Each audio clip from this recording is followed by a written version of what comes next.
Todos sabemos que inovação é um tema muito amplo. Há muitos conceitos, metodologias, formas e estratégias, né? A gente pode investir em P&D interno, fazer parcerias com startups ou com universidades. O papo de hoje é com o Benny Fard. O Benny é CEO da Spin Capital, que é aceleradora de startups, consultoria de inovação, assessoria de investimento anjo e plataforma de transformação digital. E eles também são parceiros oficiais do Stanford Research Institute aqui no Brasil. Bom, Benny, seja bem-vindo ao Set Academy. Você pode falar um pouco para a gente sobre essa variedade incrível de atuação e inovação? E aproveitando também esse gancho, você comentasse um pouco também sobre aquilo que você chama de Vale da Morte, entre os centros de pesquisa e as grandes empresas. Legal, Daniel. Obrigado pelo convite. O tema inovação é um tema que está muito em voga hoje.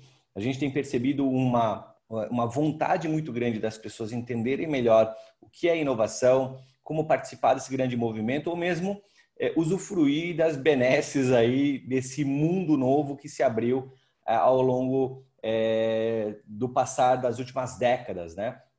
Inovação não é algo recente, né? A humanidade vem evoluindo ao longo dos últimos 200 anos, literalmente, inovando e descobrindo formas de fazer as coisas melhor, de forma mais produtiva e de algumas formas que gerem maior aproveitamento social, né? Para todo o coletivo de seres humanos. Então, o Homo sapiens veio avançando nessa régua do tempo e a gente teve diversas transformações, diversas mudanças, diversas inovações que culminaram na criação das sociedades, né, nos últimos 10 mil anos, mais ou menos.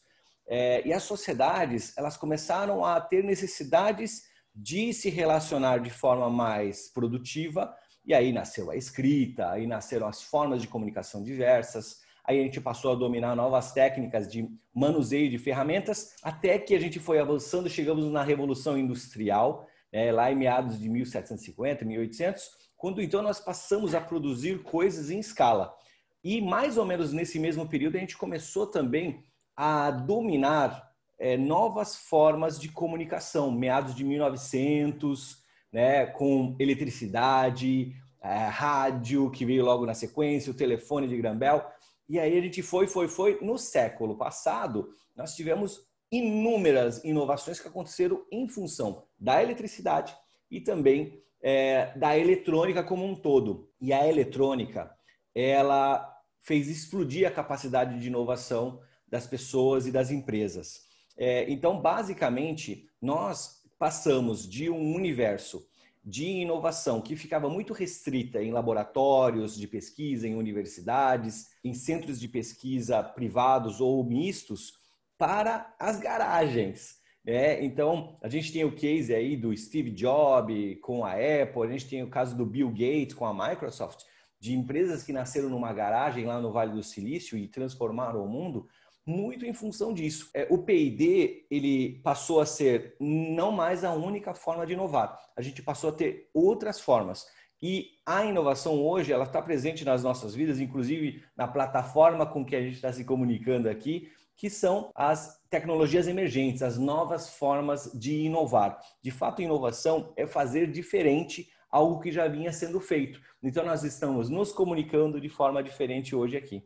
E você fala muito sobre essa variedade de formas de inovação, né? Como é que essa relação entre o P&D das universidades e as grandes empresas, né? Parece que existe um problema nesse meio, nessa forma de fluir essas tecnologias são criadas nos centros de pesquisa até a aplicabilidade real, né?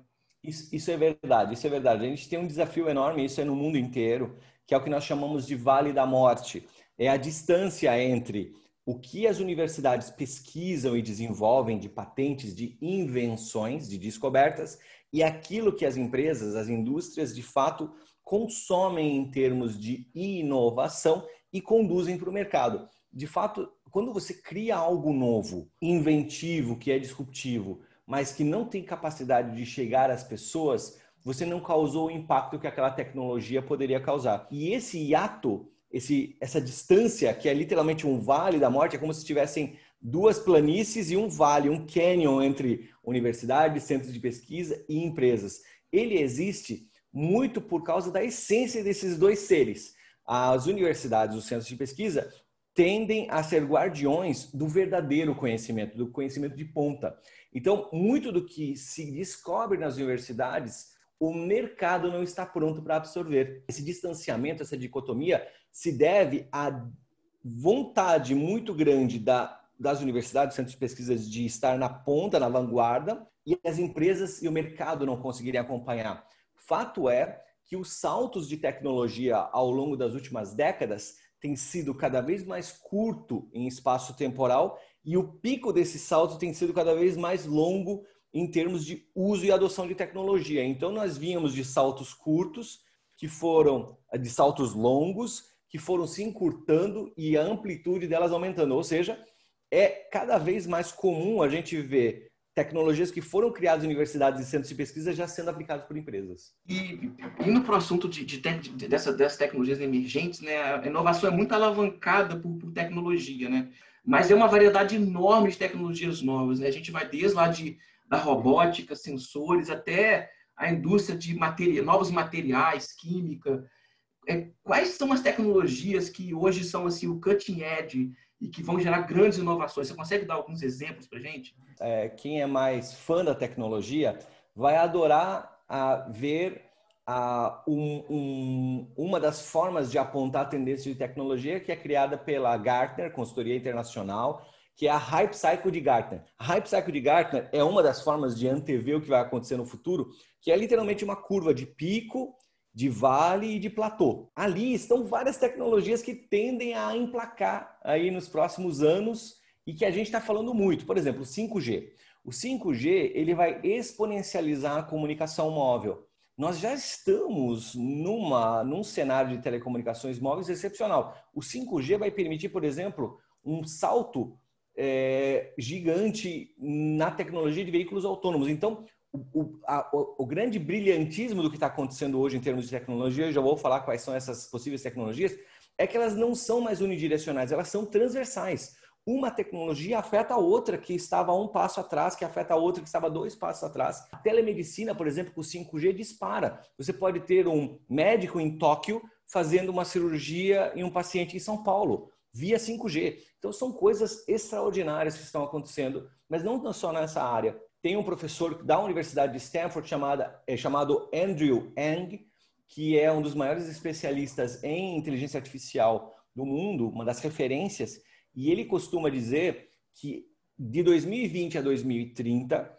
a inteligência artificial causará na humanidade o mesmo impacto que a eletricidade causou de 1900 a 2000. Se a gente for imaginar o que era a vida antes da eletricidade, a gente não consegue ter noção. Não tinha luz, não tinha geladeira, não tinha ar-condicionado, nada de computador, nem pensar. E a gente avançou, a gente deu esse salto gigantesco nos últimos 100 anos para chegar onde nós chegamos hoje. E agora, a inteligência artificial, baseada nos trilhões de bytes, quintilhões de bytes, aliás, que nós geramos todos os dias enquanto humanidade, vai fazer com que o aprendizado de máquina, ou seja, tenham previsibilidade de comportamentos, de pessoas, de máquinas, de tudo, e possam nos orientar melhor rumo a uma nova humanidade. Lá no Stanford Research Institute, eles têm lá um trabalho que faz essa conexão, né, da pesquisa básica das universidades, a pesquisa de ponta, com aplicações nas indústrias. E a gente teve cases lá, emblemáticos lá, de coisas que a gente usa no dia a dia. Você pode citar alguns exemplos para a gente aí da história? O SRI International, que é o Stanford Research Institute International, ele é o MIT do Vale do Silício. Então, o MIT está na região de Boston e o SRI está na região do Vale. E ao longo dos últimos 70 e tantos anos, né, o SRI foi criado em 1946, logo no pós-guerra, foram criadas diversas inovações, desde o mouse de computador que a gente utiliza, foi criação do SRI, até a internet que a gente está usando foi também criação conjunta do SRI. Mas uma das mais emblemáticas foi a criação do Siri da Apple, né? Então, quem tem iPhone e usa o Siri, Hey Siri, me veja aí a temperatura de hoje. O Siri da Apple é fruto de uma das patentes de um projeto militar, né, do Departamento de Defesa chamado CALO, da década de 2000. Então, lá em 2003, o SRI assina um contrato de P&D com o governo norte-americano para desenvolvimento de tecnologias militares, né, rastreamento de mísseis, etc. E uma das patentes era esse comando por voz que se transformou no Siri. E aí, o SRI lança o Siri em 2010 e Steve Jobs, 3 semanas depois do lançamento, compra a patente do Siri e leva para o iPhone 4 e lança logo na sequência, e foi um sucesso tremendo. O Siri foi o primeiro assistente virtual pessoal do mundo. E é curioso porque Steve Jobs fez 2 aquisições emblemáticas no SRI, né, no Instituto de Pesquisa de Stanford. Ele comprou a patente do mouse, não sei se quem é mais sênior aí lembra do mouse, que foi lançado junto com o computador Lisa, que é o nome da filha do Steve Jobs, e a última da vida dele foi o Siri da Apple. Então, são algumas tecnologias. Eu vou dizer mais algumas. O padrão HDTV foi criado pelo time de Stanford. A matriz SWOT, que nós usamos ali na administração, na gestão, foi criado pelo time do SRI. O padrão de reconhecimento de voz em telefonia para bancos foi criado pela SRI. Vocês devem se lembrar, mas os cartões de crédito antigamente tinham um padrão de número, também criado pela SRI para Visa e Mastercard. A telemedicina, os robôs capazes de fazer cirurgias remotamente, criação da SRI. E aí vai uma tonelada de invenções. Tem uma mais curiosa, só queria complementar. O SRI foi responsável pela criação do primeiro plano de negócios do parque da Disney. A gente costuma dizer que o SRI vai da invenção do mouse até o apoio ao Mickey Mouse. Bom, Dani, para encerrar aqui, primeiro eu queria agradecer a sua participação aqui no SET Experience Academy. Qual que é a mensagem que você dá assim, para quem quer fazer inovação, quem quer se conectar com empresas, se conectar com startups também, que é um tema super relevante que você trata aí na Spin Capital. Qual que é o caminho das pedras aí para começar a trabalhar nesse ambiente complexo de inovação? Nós, enquanto profissionais ligados à empresa, nós precisamos estar atentos à cultura organizacional. Então, para que uma empresa inove, é preciso trabalhar a cultura organizacional para permitir que as empresas criem margens de manobra para que o core business, o negócio principal, ande, mas em paralelo a gente possa ter ali alguma margem para a inovação. É o que o Google faz. O Google permite que os colaboradores da sua empresa, por exemplo, trabalhem 80% do tempo focados na Google e 20% do tempo os colaboradores têm livre para fazer o que quiserem. Daí, por exemplo, nasceu o Gmail, de 20% do tempo de um dos desenvolvedores do Google. Então, assim, permitir que colaboradores estejam alinhados a uma nova cultura organizacional é fundamental para a inovação fechada, mas especialmente para a inovação aberta, que é esse universo das startups, das empresas de tecnologia. E nós, pessoas físicas, para nós inovarmos, nós precisamos mergulhar na piscina. Não tem jeito. De fora parece que a piscina está quentinha, está fria, gelada, a gente não sabe. Então, assim, minha recomendação para quem gosta de tecnologia, mergulhe de cabeça, utilize, experimente, mas não sejam addicted, não sejam viciado em tecnologia, para não deixar isso passar dos limites. Afinal de contas, nós somos seres humanos, nós precisamos de socialização, especialmente socialização física. Então, o digital é importante porque está nos levando para um momento muito importante da sociedade, mas a gente é ser humano, então nós precisamos dessas interações, nós precisamos lembrar que nós precisamos observar o que está ao nosso redor. Então, em termos de pessoas, usem de tecnologia, cresçam enquanto sociedade humana, enquanto empresas, olhem para a cultura organizacional, porque é nas pessoas que está a chave para fazer as inovações acontecerem. Show, muito obrigado. Bom, esse SET Experience Academy fica por aqui. Se tem alguma dúvida, pergunta ou quer fazer um comentário sobre o assunto, use o espaço aqui embaixo que em breve responderemos. SET Experience, tudo sobre tecnologia, mídia e entretenimento.